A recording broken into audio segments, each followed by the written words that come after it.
Assalamualaikum warahmatullahi wabarakatuh. Madayaw, umayong adlaw kaninyong tanan. Maganda araw sa inyong lahat.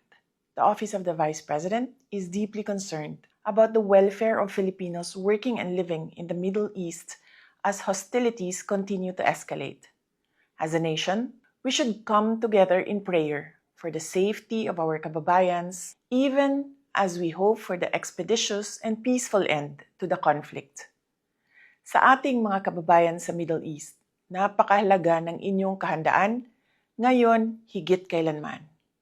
Umiwas sa fake news, disinformation, at misinformation. Tiyaking nagmumula sa mapagkakatiwalaang media group ang mga impormasyon hinggil sa mga kasalukuyang pangyayari.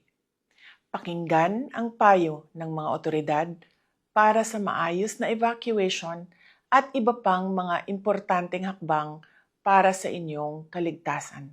Higit sa lahat, manatili tayong mahinahon at matatag. Dala-dala ang ating pananampalataya sa Diyos at pag-asa para sa kapayapaan. To all the governments involved in the conflict, we hope that you will always uphold the norms that safeguard humanity during these challenging times. Sabay-sabay nating pangalagaan ang buhay at kinabukasan ng bawat Pilipino. Syukran.